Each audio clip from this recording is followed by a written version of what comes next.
Kenalin, nama aku Yasmina Snamiat dari kelas 10-5. Aku akan membacakan puisi yang berjudul Bendera dan Rasa.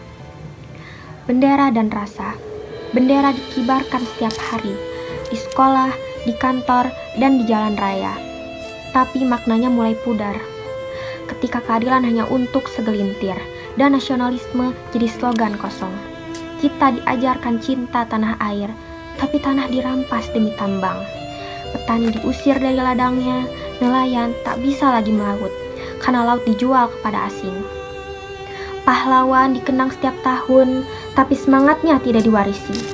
Kita lebih bangga memakai merek luar daripada mendukung karya sendiri. Karena rasa percaya itu telah mati. Anak-anak hafal lagu wajib tapi tak tahu makna merdeka karena mereka belum merasakannya. Jika sekolah pun harus dicicil dan mimpi pun tak gratis. Bendera terus berkibar, tapi hati kami berkabung, karena negeri ini belum ramah bagi yang lahir dari bawah, yang hanya ingin hidup layak. Saya Juliananda di kelas 5 akan membacakan puisi yang berjudul Luka di Balik Panggung. Layar kaca penuh gemerlap, tawa dan pesta menghias malam. Tapi di balik panggung yang megah, ada isak, ada lapar yang tak pernah masuk siaran. Anak kecil memulung asa di lorong kota yang tak ramah, sementara selebritas bersolek cerah, membicarakan liburan mewah di negeri yang rakyatnya lelah. Iklan terus menggoda mata, menjual mimpi dengan utang. Hidup dipaksa ikut gaya tanpa peduli kenyataan bahwa tak semua punya daya. Luka ditutupi tata rias, sakit disamarkan senyuman palsu. Media jadi topeng penguasa, bukan lagi suara kebenaran, hanya pembenar keadaan.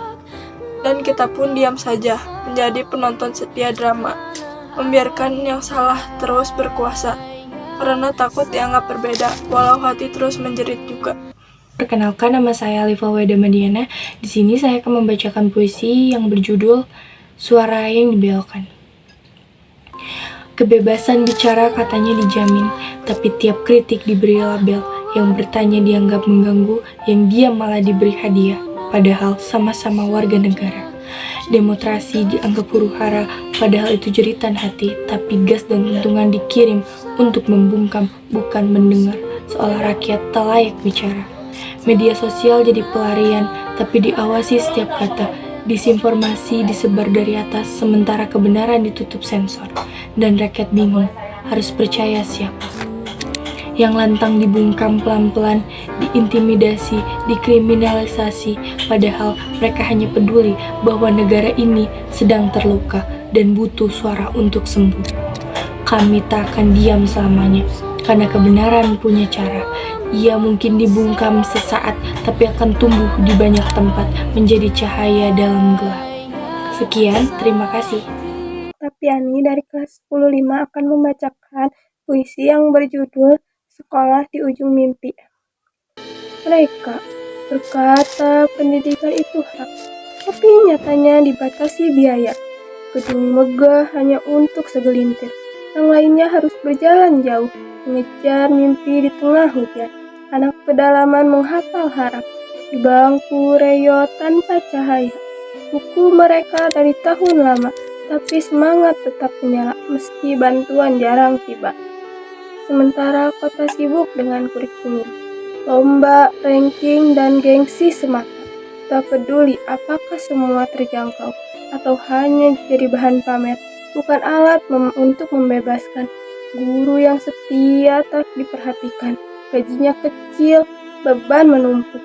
Tapi pejabat pendidikan naik jabatan tanpa pernah masuk ruang kelas, tanpa tahu peluh di balik papan tulis. Jika ilmu tetap mahal dan terbatas, maka kesenjangan akan abadi. Dan negeri hanya akan melahirkan pemenang palsu. Kekalahan bukan generasi yang seimbang. Saya dari Lufi Ramadan, saya akan membacakan puisi bertemakan berjudul Negeri di Atas Negara. Negeri ini katanya kaya raya, tapi rakyatnya tetap lapar. Gedung mewah berdiri angkuh, sementara gubuk reor bertahan mesra. Di antara janji dan rencana, pajak dipungut dengan semangat. Namun larinya entah kemana. Jangan berubah sekolah ampuh. Sementara pejabat naik pesawat mewah, melupakan yang mengangkatnya. Rakyat bersuara dianggap durhaka, dianggap musuh oleh penguasa.